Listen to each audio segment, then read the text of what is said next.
How are you? Good. 13-year-old Jasmine Green has come to a hobby farm in the picturesque Noosa hinterland. Wow. Aren't they amazing? Here, she and other children with intellectual and physical disabilities spend time with animals. Just hold it there gently for him. That's it. It's a welcome change from her everyday routine. Hi, Jimmy. Oh, this is Jimmy. Jasmine has a rare genetic disease called Dravet syndrome. Okay, you do it. You got to find a seat. Prolonged epileptic fits have deprived her brain of oxygen and left her with the capacity of a 6-year-old. It limits how much she can do, and along with that she can't regulate her own body temperature. So we spend a lot of time at home. She doesn't get to go to school a lot. And sometimes simple tasks are a battle. Good girl. Good girl, you do it. And no, hands to yourself. I didn't use my hand. Frustration is a very big thing for them. Okay, well, yeah. Even embarking on a favourite outing takes organisation and patience. Pop the oxygen there for you, darling.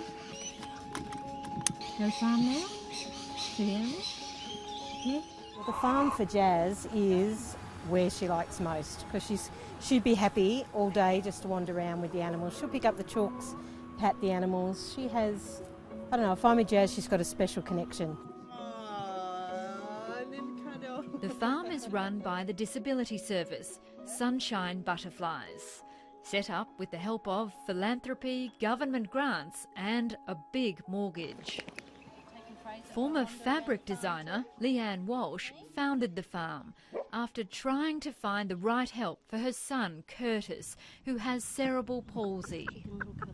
He was born premature, 13 weeks premature, and I guess with the challenges that we've gone through in his life, I wanted to be able to create something that would have made my life easier, but now it's making it easier for everybody else.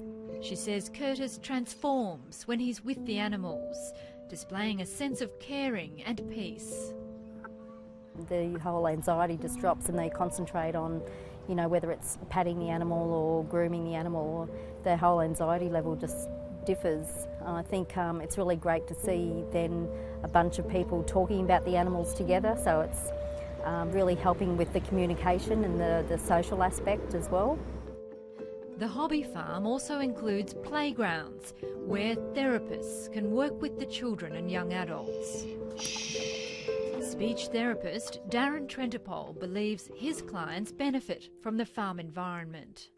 So when a child is interacting with an animal, they're often saying the words like ba ba, moo moo, some of those simple words, which are actually some of the first words. So by having the actual animal there, actually promotes their speech to develop.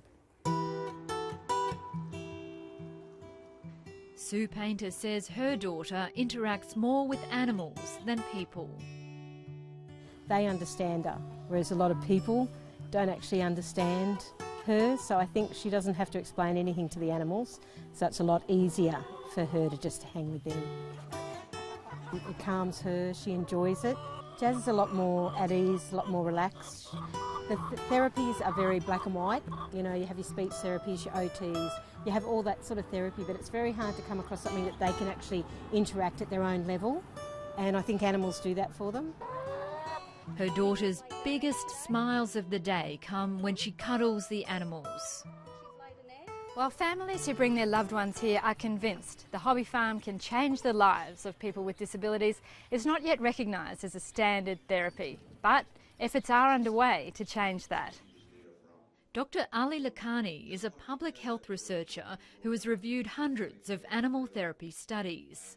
And generally we find that animal-assisted therapy is positive towards a variety of outcomes. For example, it can help with socialization and motor skills, engagement, participation, self-efficacy. However, a lot of the research has certain flaws. He's now embarking on one of the world's biggest animal therapy studies involving horses and disengaged young people, using the gold standard in research. It is a randomized controlled trial.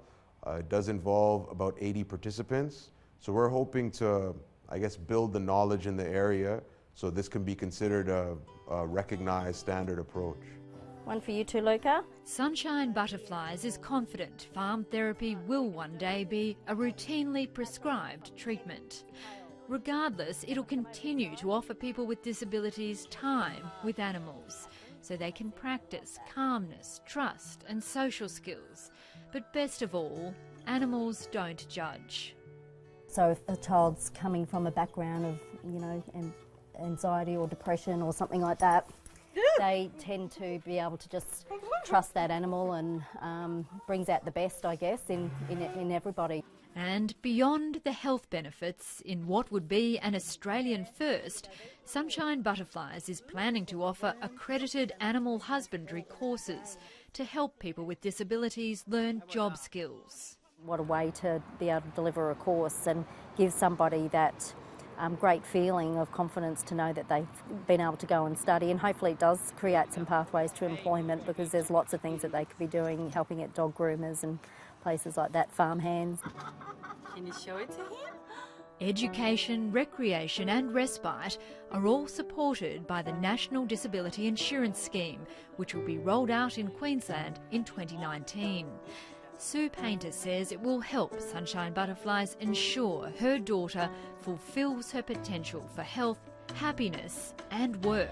Oh, definitely here, and because particularly for Jazz, the job that she has in her head is to actually work somewhere like Australia Zoo. Priscilla. So my dream is that one day she'll have the abilities to be able to go there, even if it's with a carer, but to actually work with animals.